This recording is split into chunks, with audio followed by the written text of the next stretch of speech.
یک عضو کمیسیون اتاق تجارتی ایران اخیراً از حکومت خواسته است که رژه روزهای کاری و استراحت در جمهوری اسلامی بازبینی شود.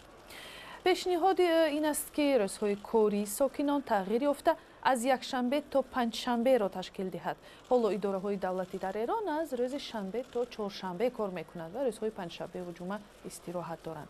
مثلا این است که گفته است این نماینده اتاق تجارتی که با سبب ناموافقی رژه کاری آنها با جهان غرب و اروپا نشاندادهای فروش نفت و دیگر بخش‌های اقتصاد در روزهای استراحت ایران پایان می رود و در درآمدهای تجارتی کشور انعکاس می شود. شارح رادیوی فردا روزبه بولهری حالا در صحبت با ما در استودیو هستند. سلام روزبه، تشکر که به صحبت آماده شدید. بگویید که دلیل این آقا چی است؟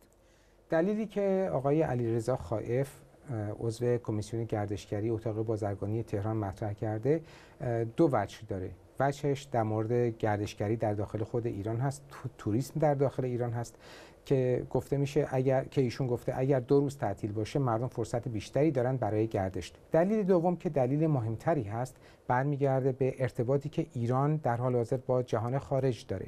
چون 2 روز در ایران تعطیل هست، شنبه یک شنبه هم در دنیا، بنابراین 4 روز فاصله تعطیلی بین ایران و کشورهای خارج از ایران کشورهای خارجه که خیلی زیاد است. بله و خب ضرر خیلی زیادی متوجه ایران میشه. آقای خائف هم اشاره کرده که ایران تنها کشوریه که فعلا تعطیلاتش پنجشنبه جمعه هست و افغانستان هم که آخرین کشور قبل از ایران بود تعطیلاتش رو به جمعه شنبه تغییر داده. بله. درست است که بعضی رسانه‌های غربی میگویند سخن درباره خسارات 100 میلیون یورویی هر هفته میرود. قاعدتاً باید همینطور باشه، چون شما در نظر بگیرید وقتی 4 روز این اختلاف وجود داره در مورد سفارشات کالا یا در مورد واردات، در مورد تحویل دادن، در مورد مبادلات ارزی، همه اینا تاثیر میگذاره. حتی در مورد بحث نفت اینها خب تاثیر خیلی زیاد میذاره بر اقتصاد کشور و خب در شرایط فعلی هم ایران از لحاظ اقتصادی شرایط خیلی خوبی هم نداره. بله. چون این یک پیشنهاد برای بار اول صدا می‌دهد یا در گذشته هم بود و سببی که من این سوال را می‌دهم این است که تا کجا می‌شود چون این یک پیشنهاد را همچون یک نوع تحولات در ذهنیت حکومتداران ایران بعد از بیکار شدن تحریم‌های غرب در نسبت جمهوری اسلامی ارزیابی کرد؟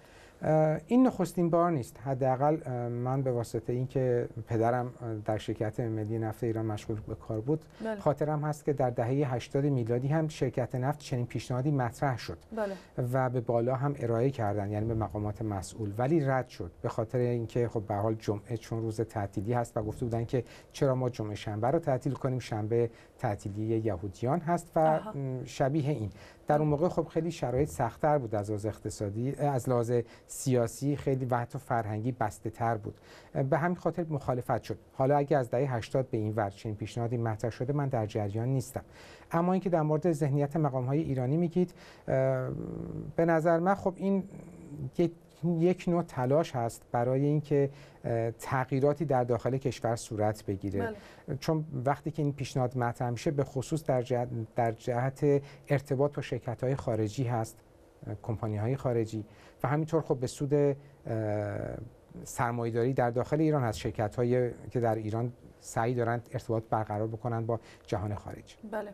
و سوال آخری که دارم، حالا بعد از 1 سال سپری شدن مهلت بیکار شدن تحریم ها می شود گفت که کدام یک تحولات از این نظر در حکومت ایران احساس می شود؟ اونها یک تلاش دارند که رابطه های خود را با غرب و با اروپا نزدیکتر کنند، چون این پیشنهادهای هستند.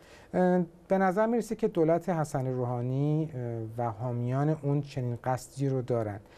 خب شاهد هستیم که هیئت‌های خارجی به صورت مرتب به ایران سفر می‌کنند و بحث در مورد امکان سرمایه‌گذاری هست در ایران و یا به هر حال امکان استفاده از تکنولوژی که غرب میتونه به ایران بیاره.